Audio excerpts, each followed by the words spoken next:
Maki is a great character, but there's a problem. She's one of the coolest characters in JJK considering her tough attitude and insane strength and combat skills. Generally speaking, she's one of the most liked characters in the series. Well, currently speaking, that is. In the very first popularity poll, she came in at number 12 behind Miwa, so, you know, take that one how you will. And while she came in at 12 again, the third time around she came in at number 9. This of course being due to her own little mini arc. However, this poll didn't come out until chapter 227. That arc started around chapter 150. At the time, people were pissed. So how is it Maki went from a solid character to one of the most divisive characters to one of the top 10 characters? Well, in this video, I'd like to list the 3 complaints people have with Maki and explain how she still managed to come out as one of the most popular characters. As you can imagine, this will contain spoilers if you're not caught up on the manga. So to start, let's look at where Maki gained her boost in popularity.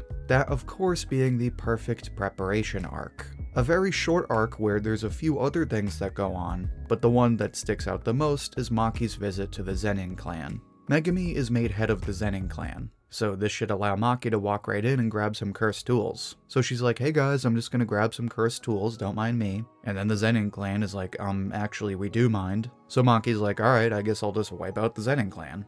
Okay, so maybe it's a little more nuanced than that, but that's basically what happens. And this isn't like a series of fights. This is like Maki going around slicing and dicing people left and right. It certainly feels like a Quentin Tarantino movie, and if you look back far enough on Twitter, or excuse me, X now, I'm pretty sure you can find people making comparisons to Kill Bill. Naturally, this arc does wonders for Maki's popularity, because before, you know, she's important, but like she's kinda just there. Like she definitely stands out in JJK 0, but not by a lot, and she has her moments in Goodwill in Shibuya, but besides her being a badass, there isn't a ton to really work with.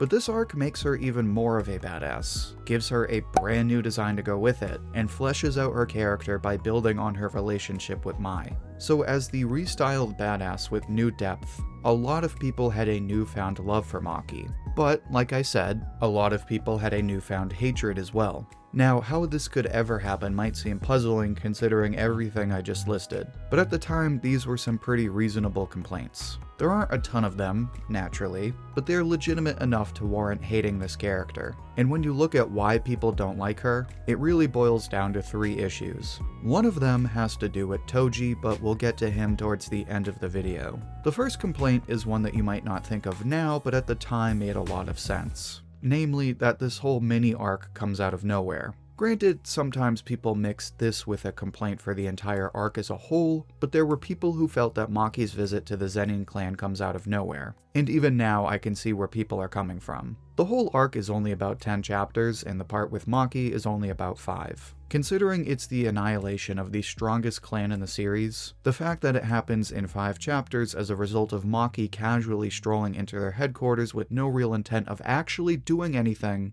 does seem a little random. However, once you have a bit of time to digest things, you quickly realize that this is perfectly timed.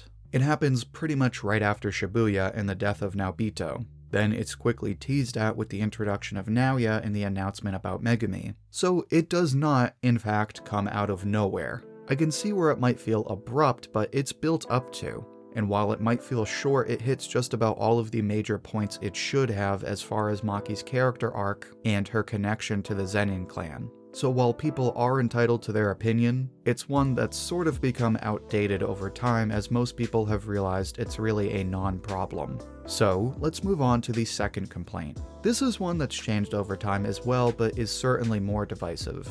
This one being that Maki's power-up feels cheap or OP, which I can see how a reasonable person could feel that way. Mai, a character we really don't care about until now, dies, and suddenly Maki, by no effort of her own, suddenly becomes one of the strongest characters in the series. So strong that she single-handedly wipes out every member of the strongest clan in the series. It does sound a bit silly on paper. So, you can see why people might not like Maki. For some people, she did nothing to gain this power-up, and suddenly she became stronger than some of the best characters in JJK. Hopefully, you can also see why this is another outdated opinion. First of all, Akutami gives a perfectly clear explanation for why Maki gets this power-up. Mai was holding some of Maki's power because the two of them were born as twins, and cursed energy treats twins as the same people. So when one twin dies, the other person gets their full powers. In this case, Mai takes the small amount of cursed energy Maki has in exchange for Maki's full strength. And since this is a heavenly restriction, it only makes sense that she would be as insanely strong as someone like Toji. But here's where we get into the third problem. And this is one that you can still see today. It's one that I personally think is the biggest gripe you can have with Maki because it makes perfect sense. And unlike the other complaints, it's not exactly a non-problem. Namely, that Maki is constantly being compared to Toji and is canonically presented as the next Toji.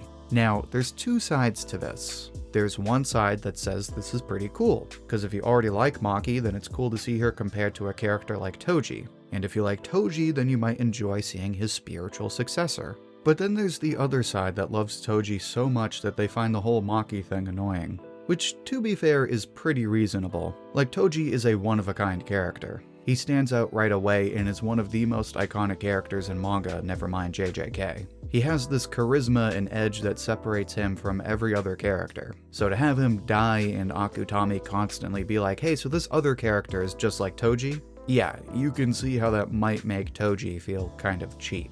Now, it might not be such a big deal if Akutami said it once. But imagine if you don't like the comparison and you have to read the manga and see Maki made out to be another Toji again and again and again and again.